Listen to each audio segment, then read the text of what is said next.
Meu nome é Francisco, e durante 11 anos da minha vida eu passei os dias com as mãos pretas de graxa, ajoelhado no asfalto quente de São Paulo, consertando pneus furados de gente que nem olhava na minha cara.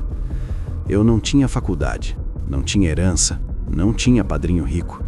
Eu tinha uma borracharia de 18 metros quadrados no Brás, um aluguel atrasado e uma pergunta que não saía da minha cabeça toda madrugada. Por que eu trabalho tanto e nunca sobra nada? Hoje, aos 47 anos, eu tenho um patrimônio declarado de 3,2 milhões de reais, 2 imóveis quitados, uma carteira de investimentos que gera renda enquanto eu durmo, e a única coisa que separou o Francisco quebrado do Francisco de hoje não foi sorte, não foi golpe, não foi herança, foi uma regra, uma única regra, que eu vou te entregar hoje de graça, porque alguém deveria ter me contado isso quando eu tinha 22 anos. Eu cresci no Jardim Ângela, zona sul de São Paulo. Quem conhece sabe. Quem não conhece, pesquisa. Era um dos bairros com maior índice de violência do Brasil nos anos 90. Meu pai era pedreiro, minha mãe fazia faxina em 3 casas por semana. Eu larguei a escola no 2º ano do ensino médio porque precisava trabalhar. Comecei como ajudante em uma borracharia na Avenida do Estado aos 17 anos. Ganhava o suficiente para ajudar em casa e tomar um lanche. Aos 23, juntei o que tinha, pedi emprestado o resto e abri meu próprio negócio. Uma lona, 2 macas, um compressor velho e muita vontade. O primeiro ano foi difícil, o segundo também. Do 3º ao 10º, a história foi sempre a mesma. Trabalhava de segunda a sábado, às vezes domingo, faturava razoável e no fim do mês o dinheiro simplesmente sumia. Conta de luz, aluguel, fornecedor, mercado, filho nasceu, as despesas sempre cresciam mais rápido do que o faturamento, e eu comecei a achar que aquilo era a vida, que era assim para todo mundo como eu. Foi numa quinta-feira de agosto de 2004. Eu lembro até hoje porque era aniversário da minha filha mais velha, a Camila.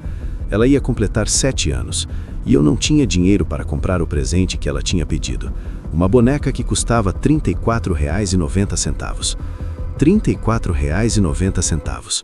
Eu tinha trabalhado a semana inteira, tinha atendido mais de 60 clientes naquele mês, e na véspera do aniversário da minha filha, eu abri a carteira e tinha R$ 12. Eu sentei na calçada em frente à borracharia depois que fechei, às 20 horas, e fiquei olhando para o nada por talvez 1 hora. Não chorei. Fiquei com raiva. Uma raiva fria, diferente. E foi naquele momento que eu me fiz a pergunta certa pela primeira vez na vida.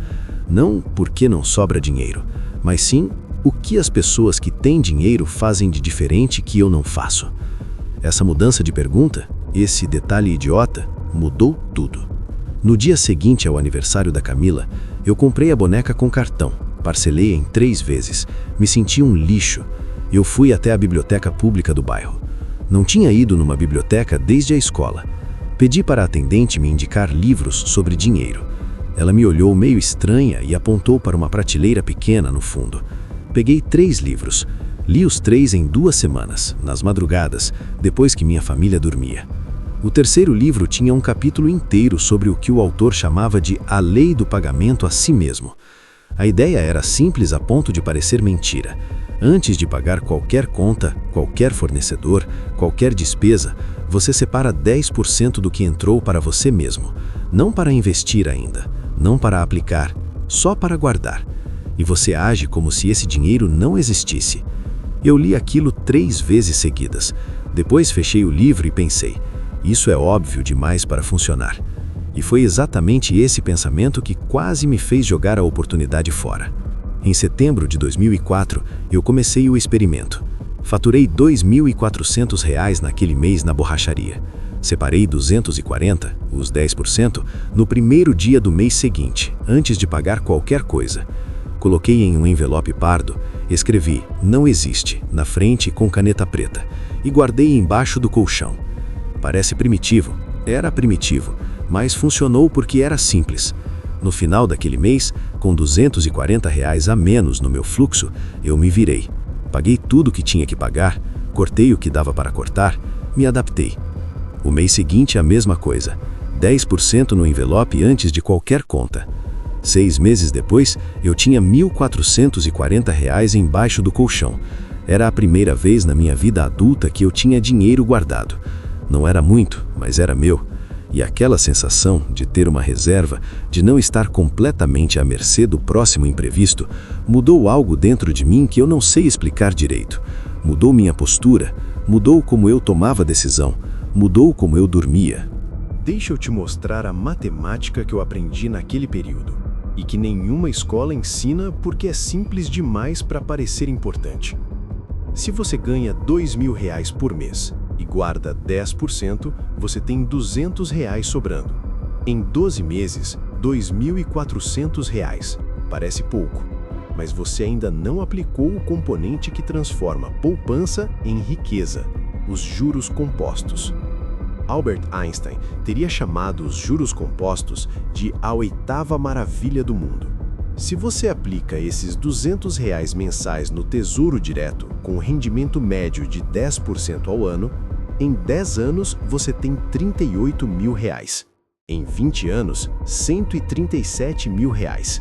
Em 30 anos, R$ 395.000, com salário de R$ 2.000, sem herança, sem sorte, só consistência e tempo. Agora pega esse mesmo cálculo com R$ 500 por mês, que é 10% de um salário de R$ 5.000. Em 30 anos, quase R$ 1 milhão. O segredo não é quanto você ganha, é quanto você guarda e por quanto tempo você deixa guardado sem tocar. Para um segundo. Eu sei o que você está pensando agora. Você está pensando, Francisco, isso é fácil falar, mas no meu caso não dá. Meu salário não cobre nem as contas básicas. Eu ouvi isso de mim mesmo por 11 anos.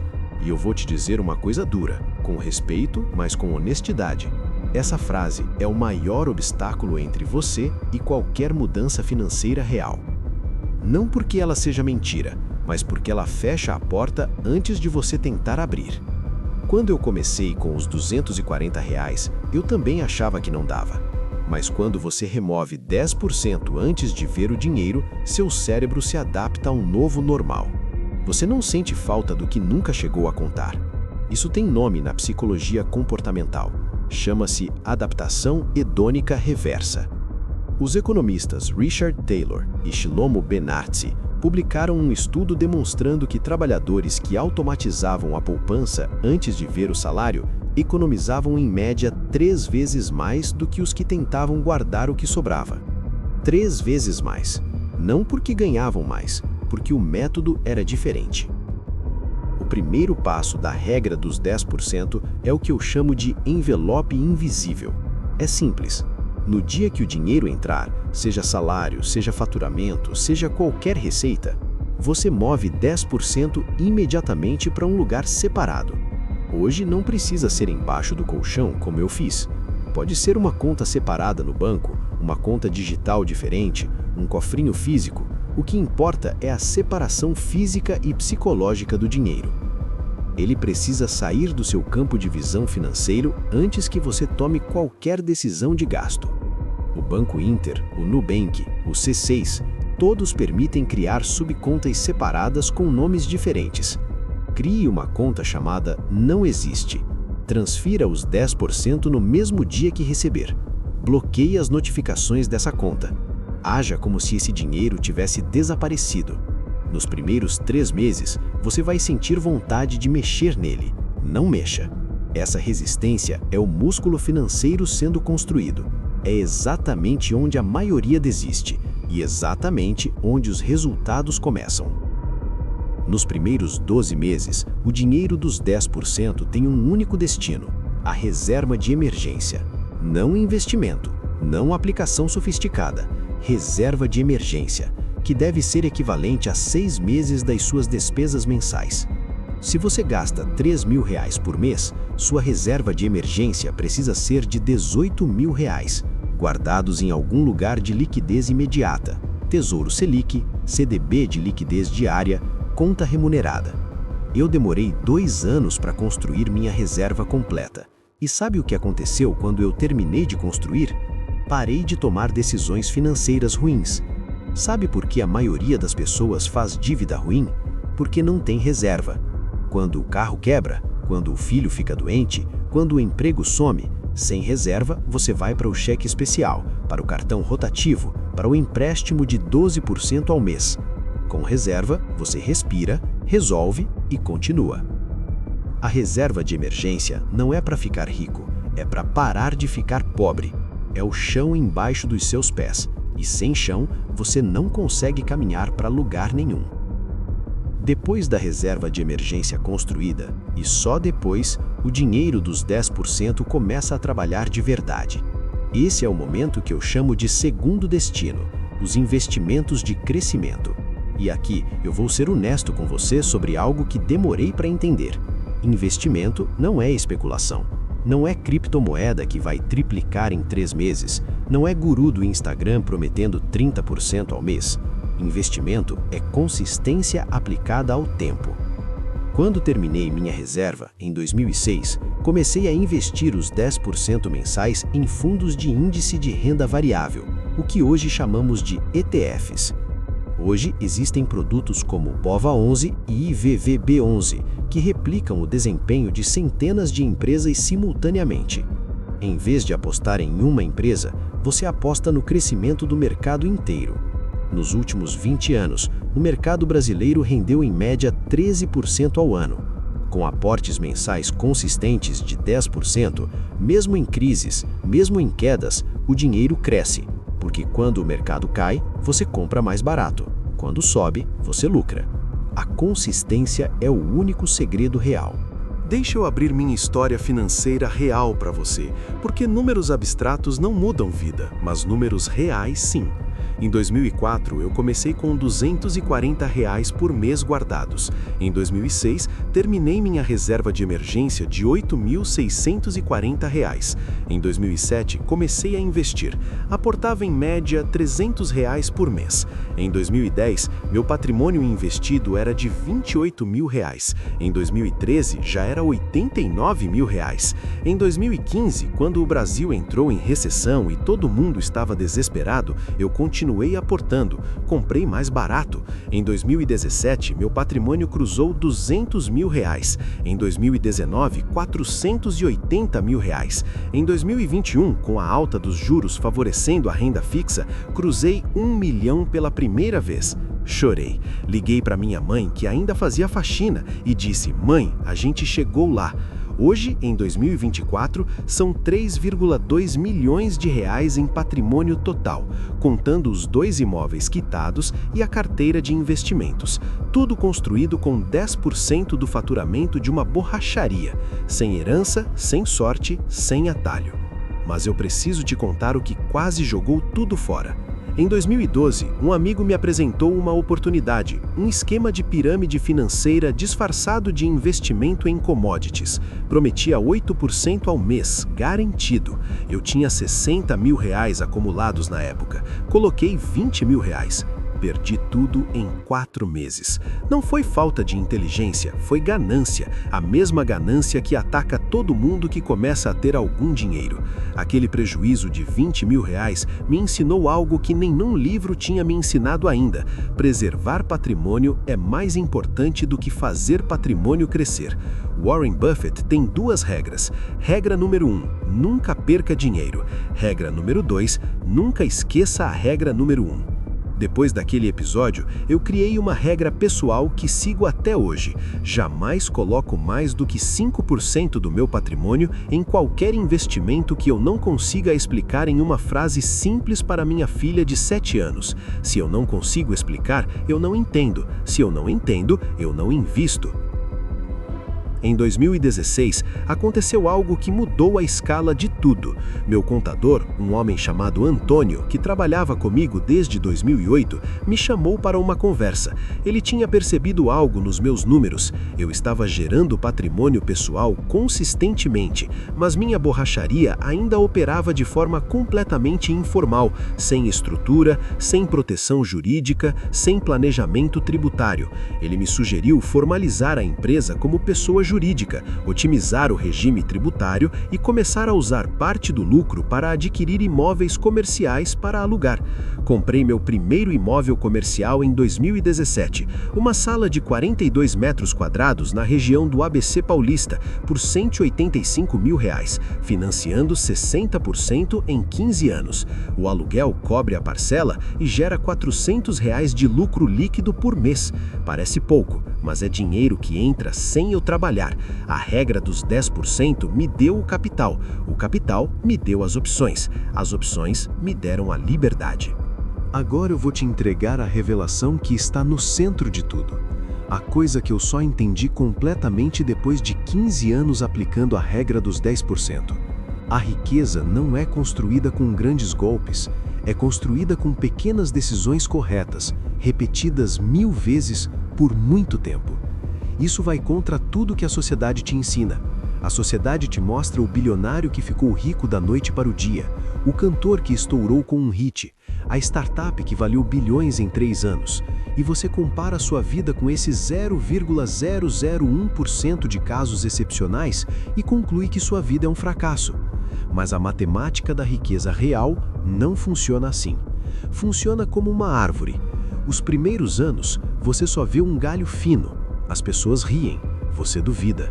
Mas as raízes estão crescendo embaixo da terra, invisíveis, silenciosas, inabaláveis. E quando a árvore finalmente aparece, ela aparece de verdade. Eu fui aquele galho fino por 8 anos. Todo mundo via o borracheiro, ninguém via as raízes. Hoje todo mundo vê a árvore, e eu sei exatamente o que a plantou. Eu sei que tem gente assistindo esse vídeo que está pensando: Francisco, eu ganho R$ 1.400 de salário mínimo, como eu vou guardar 10%? Então deixa eu ser específico. 10% de R$ 1.400 são R$ 140. Em 12 meses, R$ 1.680. Parece pouco, e é pouco, mas não é sobre o valor, é sobre o hábito, é sobre construir a identidade de alguém que poupa. Porque quando seu salário aumentar, e vai aumentar se você trabalhar para isso, o hábito já estará instalado. A pessoa que guarda 10% de R$ 1.400 vai guardar 10% de R$ 3.000 automaticamente. A que não guarda R$ 140 também não vai guardar 300. O comportamento escala com a renda.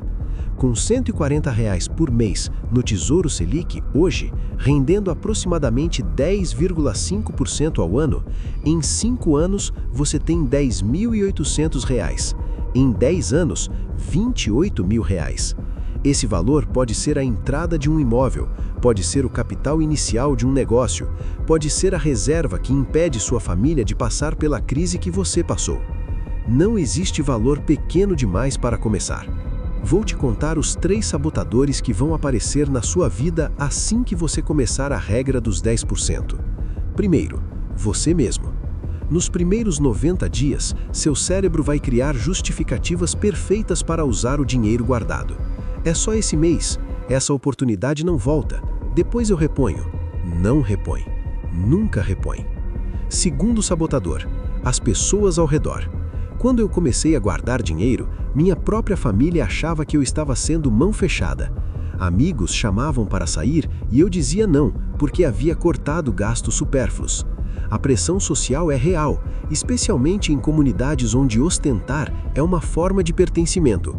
O terceiro sabotador é o mais perigoso: a inflação do estilo de vida. Cada vez que sua renda aumenta, seus gastos aumentam proporcionalmente, e os 10% nunca saem do papel, porque agora as despesas também aumentaram. A solução é automatizar antes de se adaptar ao novo salário. Transferir os 10% no mesmo dia do aumento, antes de criar novos hábitos de gasto. Em 2019, eu atingi um patamar que não esperava atingir tão cedo. Meus investimentos geravam mais renda passiva do que minha borracharia gerava de lucro operacional. Esse é o momento que os economistas chamam de ponto de cruzamento. Quando o dinheiro trabalhando para você supera o seu trabalho. Foi quando eu entendi que a regra dos 10% não era o destino, era o veículo. O destino era a liberdade financeira, que tecnicamente significa ter renda passiva suficiente para cobrir seus custos de vida sem precisar trabalhar ativamente. A borracharia eu não fechei. Ela gera emprego para 4 pessoas da comunidade e eu me recuso a fechar. Mas hoje eu não preciso estar lá. O negócio funciona com gestão profissional. Eu apareço quando quero. E quando apareço, é porque eu quero, não porque eu preciso. Essa diferença entre querer e precisar é a definição prática de liberdade que eu encontrei. Não é sobre ter um iate, é sobre não precisar acordar com medo na segunda-feira. Aqui está a parte sombria que eu preciso te contar antes de encerrar. A regra dos 10% não é segredo porque é difícil, é segredo porque é simples. E sistemas que lucram com seu endividamento não têm interesse em te ensinar coisas simples que funcionam. O Brasil tem uma das maiores taxas de juros do mundo. O cartão de crédito rotativo cobra em média 440% ao ano. O cheque especial, 130% ao ano. Toda essa arquitetura foi construída para manter você consumindo hoje com dinheiro de amanhã e pagando juros por isso pelo resto da vida. As escolas não ensinam educação financeira, porque cidadãos endividados são cidadãos controláveis. Consumidores quebrados são consumidores dependentes. Não estou dizendo que existe uma conspiração. Estou dizendo que existe um sistema e que o sistema funciona muito bem para quem o opera. A regra dos 10% é um ato de resistência contra esse sistema. É você dizendo: meu futuro vale mais do que minha satisfação imediata. É simples, é poderoso e está disponível para qualquer pessoa que decida começar hoje. Se eu pudesse mandar uma mensagem para o Francisco de 22 anos, o menino do Jardim Ângela que acabava de abrir uma borracharia e achava que estava destinado a trabalhar até morrer, eu diria o seguinte: você não precisa ganhar muito para construir muito. Você não precisa de sorte para construir segurança. Você não precisa de herança para deixar herança. Você precisa de um envelope, de consistência e de tempo. Guarda 10%, todo mês, sem exceção. Não importa o tamanho do valor, importa a repetição do hábito. Em 10 anos, você vai olhar para trás e não vai acreditar no quanto aquela decisão simples mudou a trajetória da sua família. Não só a sua, a da sua filha, a dos filhos dela. Porque riqueza construída com consistência é riqueza que permanece e que se multiplica nas gerações seguintes. Minha filha, Camila, aquela que não pôde comprar a boneca de R$ 34,90 em 2004, hoje tem 27 anos, formada em administração, com sua própria reserva de emergência e seus próprios investimentos mensais. A regra dos 10% não termina em mim, ela começou em mim. Você chegou até aqui, e isso já diz algo sobre você, porque a maioria das pessoas não chega. Aqui está seu plano de ação para as próximas 24 horas. Primeiro, descubra quanto você recebe por mês e calcule 10% agora, nesse momento. Segundo, abra uma conta separada em qualquer banco digital gratuito e nomeie ela Não Existe. Terceiro, configure uma transferência automática para acontecer no mesmo dia que seu salário cai, antes de qualquer conta, antes de qualquer gasto. Quarto, não toque nesse dinheiro por 12 meses. Construa sua reserva de emergência primeiro. E quinto, volte aqui na semana que vem, porque no próximo vídeo eu vou mostrar exatamente onde e como eu invisto hoje, quais produtos financeiros eu uso e o erro que quase me custou R$20 mil que você nunca deve cometer. Se a história do Francisco Borracheiro te tocou de alguma forma, compartilhe esse vídeo com alguém que precisa ouvir isso hoje, não amanhã. Hoje. Porque cada dia que passa sem guardar 10% é um dia de juros compostos que você nunca vai recuperar. Inscreve-se no canal. A informação que muda a vida mora aqui. Toda semana, sem falta.